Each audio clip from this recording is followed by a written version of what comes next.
At graduation, the stadium thrummed with applause, flashing cameras and families shouting names. I should have felt proud, relieved, maybe even triumphant, but my phone buzzed and my chest sank. Dad's message blinked on the screen.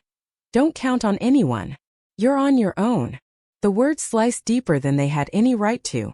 After 6 years of sleepless nights, endless coding, and research that consumed every waking hour, this was the acknowledgement I got. While the dean called names, I sat frozen in my cap and gown, pretending nothing was wrong.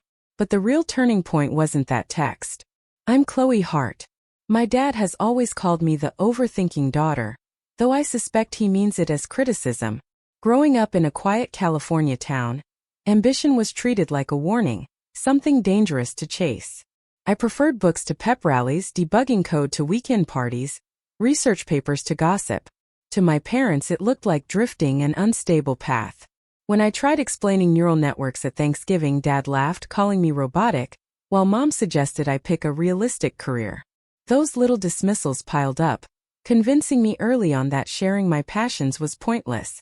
Still, I worked. I funded most of my college myself, juggling assistantships, grading, teaching labs, and freelance programming late into the night.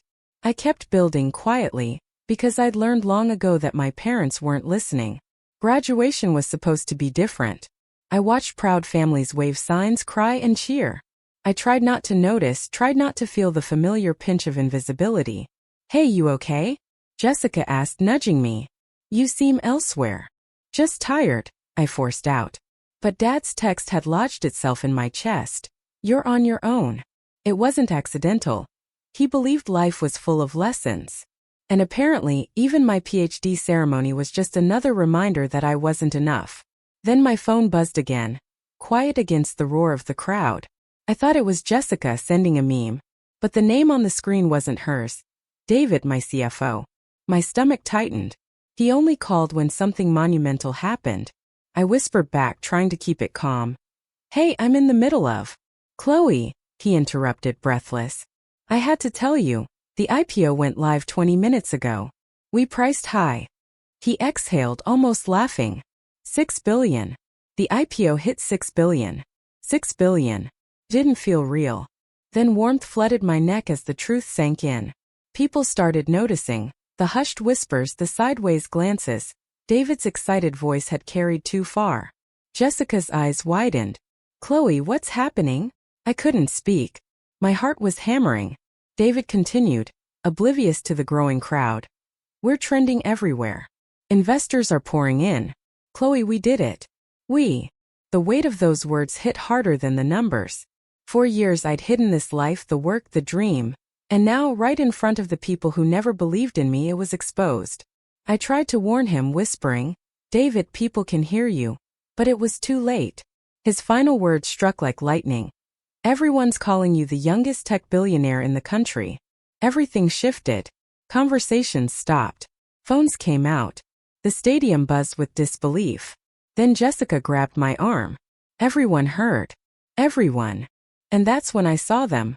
My parents pushing through the crowd, expressions sharp and ready to scold.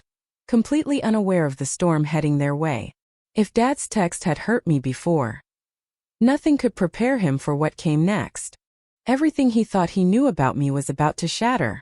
They were still a few steps away when my phone buzzed again, louder this time, as if subtlety had been outlawed.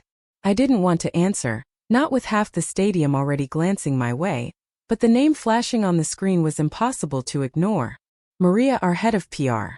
I lifted the phone cautiously, angling it so my parents wouldn't see the panic flaring in my eyes. Maria, now really isn't. Chloe, I know you're at graduation, but listen, she said, sharp and urgent. Every major outlet is calling. Business Daily wants an interview tonight. Morning shows are already reaching out. Your name is everywhere. I swallowed. Maria, please keep your voice down. But she didn't. They're calling your valuation astronomical. 6 billion and climbing. This is historic. Gasps rippled through the crowd nearby. Jessica clapped a hand over her mouth. They can hear her too, she whispered. Mom and Dad were closing in, and I could see Dad's eyes narrowing. The familiar storm warning I'd learned to read as a prelude to lectures. He had no idea the ground beneath him was about to vanish. Maria's voice spilled into the stadium, unstoppable. You'll need to approve statements. Your inbox is overflowing. Multiple universities want partnerships. Chloe, this is massive. I closed my eyes for a second, not to escape, but to process how violently my two worlds were colliding. The secret life I'd built in silence brick by brick was exposed. And my parents, the very last people I wanted listening, were stepping straight into the chaos. I whispered thin and controlled, Maria, I'll call you back. Lowering the phone, I realized the crowd hadn't moved. Phones were out, faces curious, excited, already witnessing a story they'd repeat for years. And then my parents. They were practically on top of me. Mom looked off balance, scanning the crowd like she'd walked into the wrong story. Dad's face was a mix of confusion and irritation, struggling to process what he'd just stumbled into. Chloe, he said, sharp. What's happening? Why is everyone staring at you? For the first time, I didn't flinch. For the first time, he wasn't in control of the narrative. Chloe, answer me. What is going on? His voice cut through the crowd, commanding. Eyes flicked toward us, sensing tension but unsure of its source. I straightened, smoothing my gown, trying to calm the tremor under my ribs. Maybe we should talk later, I said softly. No, he snapped. His voice rose, drawing attention. We'll talk now. You storm off to get a PhD no one asked for, and now you're causing a scene at your own graduation. Jessica gasped beside me. Mom shifted uneasily, silent as usual. It was always like this. Dad speaks, Mom defers, and I learned to swallow my explanations whole. Not today. My phone buzzed again, insistent. I almost ignored it, but Maria's name flashed once more. Dad noticed. Who's calling? Another one of your campus projects? Chloe, you can't avoid real responsibility forever. A laugh, sharp, bitter, escaped me before I could stop it. Dad, that's not it. He frowned. Then who? I didn't answer with words. I hit speakerphone. Maria's voice exploded through the stadium, bright, electric. Chloe, the valuation just jumped. Over $6.2 billion now. Investors are pushing projections even higher. And the press, they've already named you one of the youngest self-made tech billionaires in the country. The stadium went silent. Maria kept going, oblivious to the storm she'd ignited. Board members are thrilled. Agencies are calling. The foundation wants confirmation for your donation announcement this month. Maria, I said, voice shaking, you're on speaker.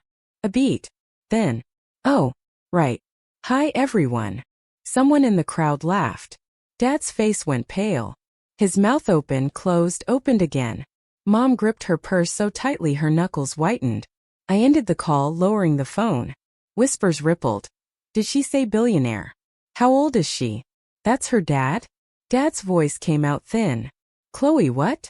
What was that? The question hung in the air, the first real one he'd ever asked me. Not why aren't you normal? Or when will you get a real job? But the simple, unavoidable truth.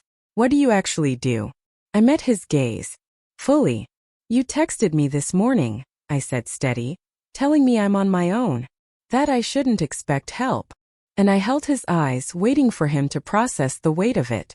Dad, I haven't needed your help in a long time. His brow knitted, confusion, pride, maybe even fear all mixed together.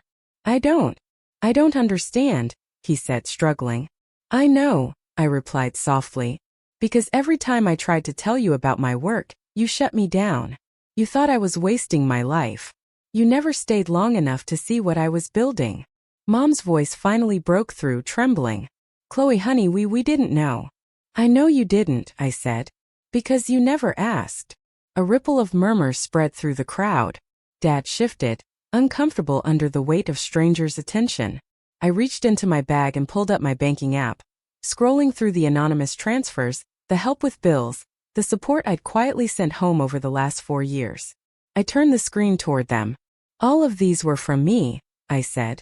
Mom gasped, covering her mouth. Dad leaned in, squinting. You paid these? Yes. But why didn't you notice? Because you always told me I couldn't take care of myself, I said. So I assumed you'd never believe I could take care of anyone else. Tears welled in Mom's eyes. Dad stared at the phone as if it were a detonator. And one more thing, I added, feeling my voice firm and steady. I did get a real job. Actually, I built one. Reporters swarmed. Cameras clicked. People shouted my name. Security tried to manage the chaos. Dad flinched at every flash. A reporter pushed forward. Chloe Hart, can you confirm the IPO numbers? Are you officially a billionaire? Dad turned to me slowly, his expression collapsing into shock. There it was, the moment every thumbnail and headline had promised. The face of a father realizing his supposedly helpless daughter had just become a billionaire. I took a deep breath. I didn't want revenge. I wanted truth. Clear, steady, undeniable. Yes, I said. The company I founded is valued at over $6 billion. And yes, that means I've been financially independent for years. A wave of astonishment rolled through the graduates nearby. And your parents? The reporter pressed. How do they feel about your success? I could have said anything, criticized them, blamed them, but revenge isn't about humiliation. It's about clarity. They're here, I said. We're still processing everything. But I know they care. And I trust that one day they'll understand my work. Mom quietly cried. Dad's throat bobbed as he struggled for words. Chloe, he whispered. I don't know what to say. You don't have to say anything now, I said. We'll talk privately. He nodded slowly, the weight of every old assumption pressing down on him like a collapsing roof. Security led us to a quiet corner near the stadium entrance, away from cameras and the buzz of the crowd. The silence felt strange, almost unreal after the chaos. Dad sank onto a bench, elbows on knees, hands clasped.